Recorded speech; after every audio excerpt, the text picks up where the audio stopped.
What up, nation? Welcome to another edition of the Wise Take MLB First Look. I'm your host, CK013. You can find me on Twitter at CK_013. And we've got ourselves a nice little 6-game slate to break down. Well, I don't know about nice, but it's 6 games.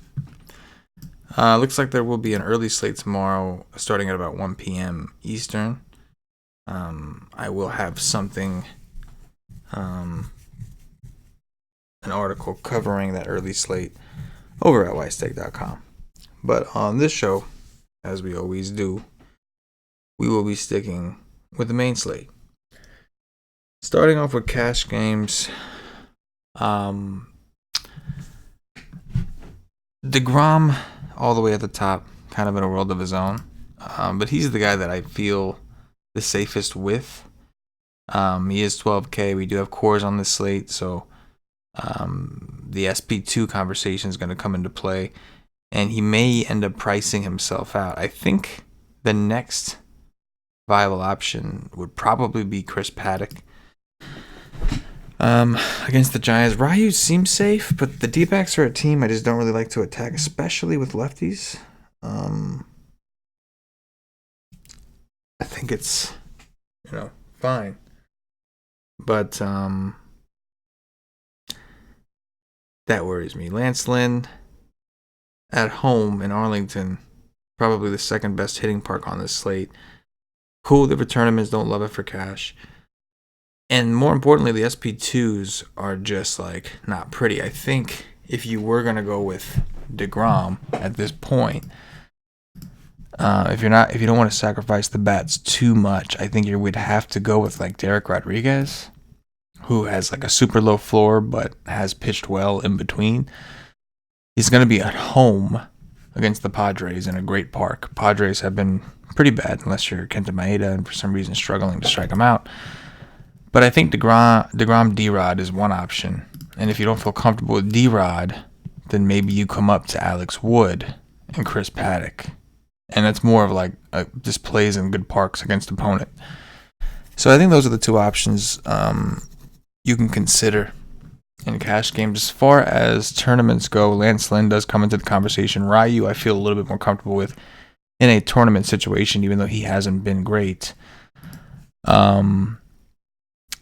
As far as the cheap guys, I'm going to have to dig in because I really don't love what I'm seeing down here. I mean, D-Rod does make sense, but if he becomes chalky, that could end very poorly. Maybe Felix. He threw 88 pitches against Toronto. That was at home in Seattle, though. This one's in Arlington. I'm a little worried. The Rangers are pretty bad. They've got all their young guys up, and they just look like shit for the most part. So I don't think it's the worst idea, but definitely tough to pull the trigger. As far as offenses go, I think the Mets are actually pretty interesting. Just looking at some of these names, you've got John Lester up at 8,400, and maybe he becomes somewhat trendy tomorrow.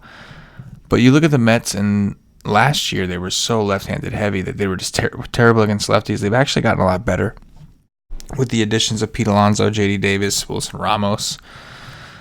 Though I wouldn't be surprised if Nito caught today. Either way, the Mets could be interesting against Lester. Just not a big Lester guy. I don't think he's very good. The Dodgers certainly stand out against Merrill Kelly. Kelly's trolled all of us before, but this dude gives up a ton of hard contact, and he is very home run prone. When things go bad for him, it's typically home runs. So you look at his last 4 games, his good start was against San Francisco, but got bombed against Milwaukee, who's been struggling. Bombed in Colorado, that was in cores. Even Philly beat him up a little bit. So the Dodgers certainly stand out, probably the top stack outside of the obvious cores. I guess we should talk about cores. So we got Trevor Williams and Chi-Chi. Trevor Williams did well for me against Cincinnati, but I don't think this is the right environment for him in Coors Field.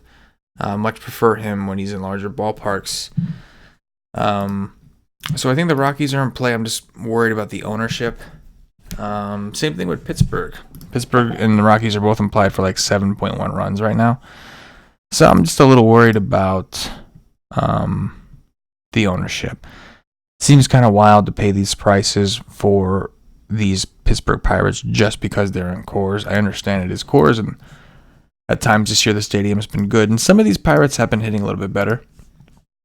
Like Josh Bell, Kevin Newman, Marte, even Moran, I think, has actually been decent. So I'm not trying to ignore these guys in Coors. It's just typically going into the slate, you just kind of know their ownership is going to be inflated. And so you can't help but look at the pivots around. So Coors is the optimal. I do like the Rocky side, but I think I like Pittsburgh a little bit more as of now. More about them getting the actual boosts. Normally playing in a pitcher's park. So I would rank it, I think, Pittsburgh, the Dodgers, the Mets. I think. We'll have to dig in on that tomorrow. But this is where your ownership will be, right? Pittsburgh, Colorado.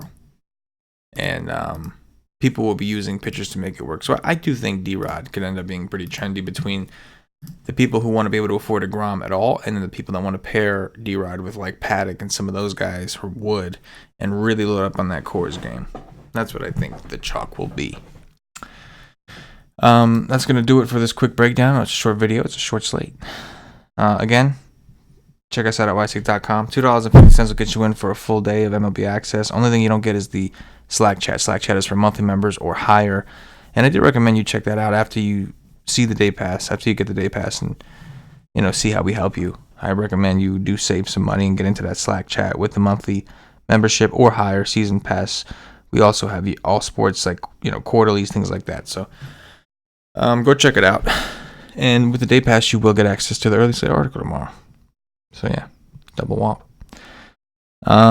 Top threes. So Jacob deGrom number 1. deGrom, Chris Paddock, deGrom, Chris Paddock, and D-Rod, Derek Rodriguez. Can't believe it. Offenses. So Pittsburgh number 1. They're like the optimal. I do like the Rockies, but I'm gonna pick one Coors team, and I'm gonna side with Pittsburgh. We'll go with the Dodgers, and we'll go with the New York Mets. I mean, really, I guess really for full stack, it would be Pittsburgh, the Dodgers, Colorado, and the Mets are like a team I would want a mini stack or something of that nature. Like Pete Alonso looks pretty juiced. You know what I mean? Dong watch. I am going to go with Pete Alonso. Get that out the way. I'm going to go with Max Muncy also. And take a Pittsburgh player. Moran. There we go. Pete Alonso, Max Muncy, Colin Moran. I never picked Moran for anything home run related. But he's in Coors.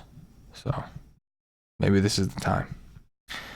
Guys, hit that like button. Appreciate y'all watching. It means a lot to us when you hit the like button. Subscribe to the channel. Make sure you hit the notifications bell so you're notified whenever we do put out some content. We got a lot of NFL stuff coming up. We will be doing some NFL